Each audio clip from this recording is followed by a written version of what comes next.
Friends, कैसे हो आप सब लोग। तो आज का मेरा दिन शुरू होता है सीधे कॉलेज से। सुबह 8 बजे वाली क्लास तो मैं ऑलरेडी अटेंड कर चुकी थी। उसके बाद 9:30 से मेरी थी पीडियाट्रिक्स में पोस्टिंग। मैंने सोचा क्यों ना मैं आप सबको भी बताऊं कि पीडिया डिपार्टमेंट में हम लोगों ने क्या क्या सीखा। तो चलो आज का ये व्लॉग स्टार्ट करते हैं एंड मैं उम्मीद करती हूँ आप सबको ये व्लॉग बहुत पसंद आएगा। सबसे पहले मिलिए मेरे ओपीडी वाले ग्रुप बैच F से। सबसे पहले हमने पहना एप्रन, उसके बाद हम चले गए केस देखने। लेकिन मैं आपको बताती हूँ ये है रेडिएंट वार्मर, जहाँ पर बेबी को नॉर्मल टेम्परेचर प्रोवाइड किया जाता है, और ये है बेबी डमी जिसके थ्रू सर हमें काफी सारे प्रोसेस सिखाते हैं। फिर हम हमारे पेशेंट के पास चले गए थे क्योंकि हमें हिस्ट्री लेनी थी, और किसी भी केस के डायग्नोसिस के लिए पहले हमें हिस्ट्री लेना बहुत जरूरी है। हमारे कॉलेज का ना सबसे सुंदर डिपार्टमेंट है पीडी, क्योंकि यहाँ पे काफी सारी पेंटिंग्स और ड्राइंग्स बनाई हुई है बच्चों के लिए। वैसे यहाँ पर ना एक चीज है, जो 3 या 4 साल से पहले वाले एज के जो बच्चे होते हैं ना, उन्हें एग्जामिन करना बहुत मुश्किल है।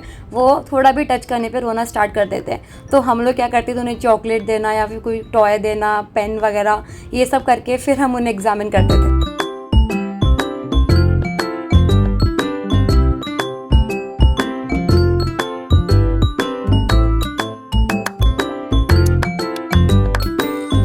यहाँ पर हमारी 1 महीने की पोस्टिंग होती है, और ऐसे करते करते हमारा लास्ट डे आ गया था इस सेमेस्टर की पीडिया पोस्टिंग में।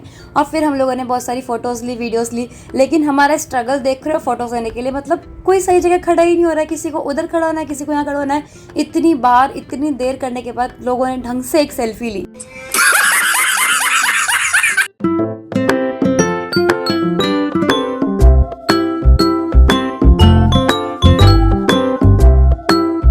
अराउंड 12:30 बजे हम लोग फ्री हो गए थे। उसके बाद मैं वापस चली गई हॉस्टल, क्योंकि मैंने सोचा कि थोड़ी देर वहीं रूम में बैठ के ही पढ़ाई कर लूंगी। आई नो, जैसे मुझे मेरे एमबीबीएस एग्जाम की टेंशन होती है और प्रेशर फील होता है, वैसे नीट एस्पिरेंट्स आप लोगों को भी नीट एग्जाम की टेंशन होती होगी। लेकिन आपकी इस प्रॉब्लम का मेरे पास एक सोल्यूशन है। जी हाँ, target batch for NEET 2025 aspirants by NEET prep. इसमें बहुत ही अच्छे फीचर्स है, जैसे कि MCQ question bank, high yield test series, flash card, truth dashboard, target setting और डीपीपी जैसे अमेजिंग फीचर्स। फॉर एग्जांपल आप लोग डीपीपी क्रिएट कर सकते हो। सबसे पहले आपको सब्जेक्ट चूज करनी है, and then chapter, and then topic. उसके बाद उस पर बेस्ड आपका एमसीक्यू टेस्ट आ जाएगा। टेस्ट देने के बाद यू कैन एनालाइज, और उसके थ्रू आप लोग एनसीईआरटी में भी इसका आंसर्स चेक कर सकते हैं। This will be very helpful for your NEET aspirants. इसके थ्रू आपको आपकी परफॉर्मेंस का लेवल पता चलेगा। तो बच्चों, देरी किस बात की, जल्द से जल्द डिस्क्रिप्शन में जाइए, लिंक चेक कीजिए और अपनी प्रिपरेशन को स्टार्ट कीजिए। All the best.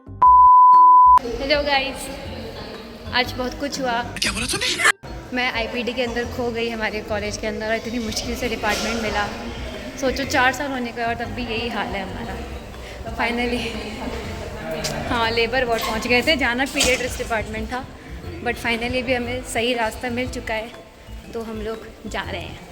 आखिर जैसे तैसे करके हम लोग भटकते हुए सेमिनार रूम पहुंच गए थे। आज तो वैसे भी मैं सुबह से पीडिया ही पढ़ रही हूँ। पहले ओपीडी में पीडिया, फिर 2 से 3 का लेक्चर पीडिया, और फिर साथ में ही ट्यूटोरियल भी पीडिया। और ये देखो इन दोनों को, इन्हें लगा कि मैं सेल्फी ले रही हूँ।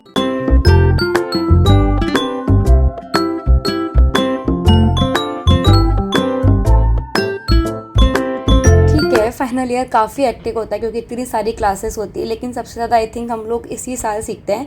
काफ़ी सारी नई नई चीज़ हमें सीखने को मिलती है। जैसे हम लोगों ने ऑब्स गायनी में डमी के थ्रू लेबर कैसे होता है वो चीज़ सीखी। यार एक बार में सीख के थोड़ी हम एक्सपर्ट हो जाएंगे, वो भी हम डमी के साथ सीख रहे हैं, बट यही चीज़ रियल में बहुत अलग होती है। लेकिन फर्स्ट टाइम सीख रहे हैं, फर्स्ट टाइम कोई नई चीज़ सीखिए, वो ज़्यादा मैटर करता है। So that was it. Thank you, bye bye, and don't forget to like, share, subscribe my channel shades of AIIMS.